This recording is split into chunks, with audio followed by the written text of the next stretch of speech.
If n is equal to this है तो decimal expansion है, तो टी का मतलब है कि इस यहाँ से स्टार्ट करना E0 माइनस E1 फिर प्लस E2। अल्टरनेटिवली जो कोफिशेंट्स हैं इनको पहले प्लस वाला फिर माइनस फिर प्लस ऐसे करते जाना है। तो 11 इस नंबर को डिवाइड करेगा अगर 11 टी को डिवाइड करेगा, इफ़ एंड ओनली इफ़। तो ये क्वेश्चन भी बिल्कुल इसी तरह से ही करना है, ठीक है। फिर उसके बाद है हमारे पास,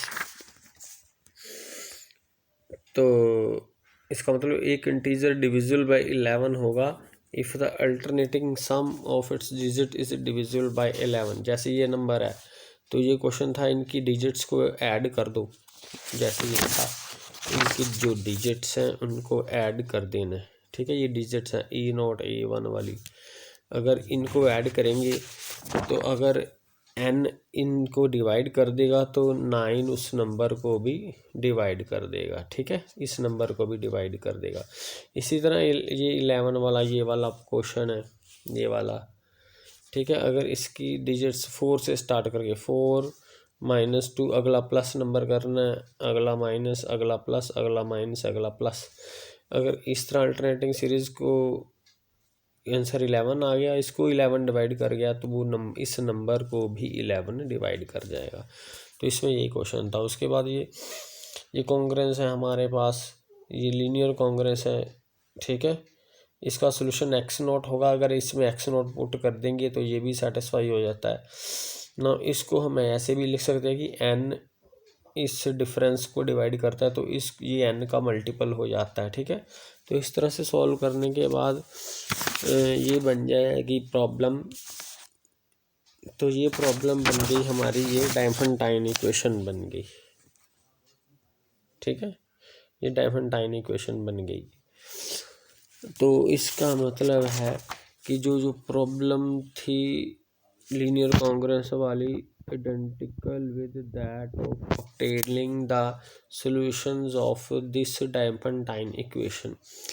तो जो लीनियर कॉन्ग्रेंस के सॉल्यूशन आएंगे बिल्कुल जो हमें पिछले डायफेंटाइन के केस में किया था।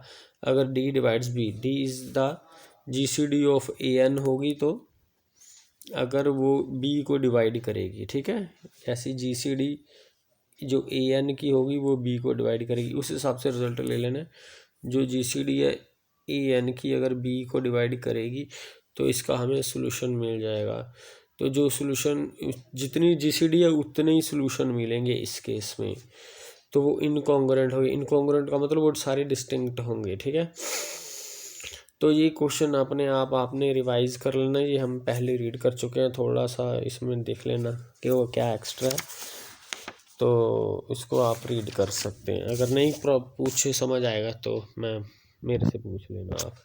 तो उसके बाद हमारे पास आता है पेज 53 पे, अगर ए एन की जीसीडी 1 हो गई, ठीक है, तो क्लियरली 1 तो बी को डिवाइड कर ही जाएगा, तो उसका हमें सोल्यूशन मिल जाएगा। और कितने सोल्यूशन में इतने मिलते हैं जितनी जीसीडी हो, अगर जीसीडी 1 है तो उसका एक ही सोल्यूशन बनेगा, हम कहते हैं यूनिक सोल्यूशन मिल जाएगा। तो जो जीसीडी होती है वो बी को, तो जो 1 है 1 तो बी को डिवाइड कर ही जाता है। तो जितनी जीसीडी 1 है तो एक ही सोल्यूशन है, तो हम कहेंगे यहाँ पे हमें यूनिक सोल्यूशन मिलेगा, इसका एक ही सोल्यूशन मिलेगा। तो इसका ये क्वेश्चन है हमारे पास 18 और 42 की जीसीडी निकाल लेनी है। 6 अगर इसको 30 को डिवाइड कर जाएगा तो कर ही रहा है ये, तो इसका हमें सोल्यूशन मिल जाएगा। तो कितने सोल्यूशन मिलेंगे, जितनी जीसीडी होगी। 6 है जीसीडी, ठीक है, तो इसका मतलब हमें इसके 6 सोल्यूशंस मिल जाएंगे इनकॉन्ग्रुएंट मॉडुलो 42। इनकॉन्ग्रुएंट का मतलब जो इस कांग्रेस में इसका मतलब था कि डिस्टिंक्ट लेने हैं। तो अगर एक सोल्यूशन अपने आप हमें निकालना ही पड़ेगा, आप बाय पुट करके, चाहे 1 पुट करें 2 पुट करते करते अगर हमें 4 पुट करेंगे तो 72 आ जाएगा। 72 में से 30 माइनस करेंगे तो 42 आ जाएगा। तो 42 को डिवाइड करता है। तो एक सोल्यूशन तो हमें मिल गया। तो बाकी सोल्यूशन कैसे फाइंड करने हैं हमने, जो बाकी सोल्यूशन है इसके हमने ऐसे फाइंड करने हैं, ये वाला फार्मूला लगा के, ये x प्लस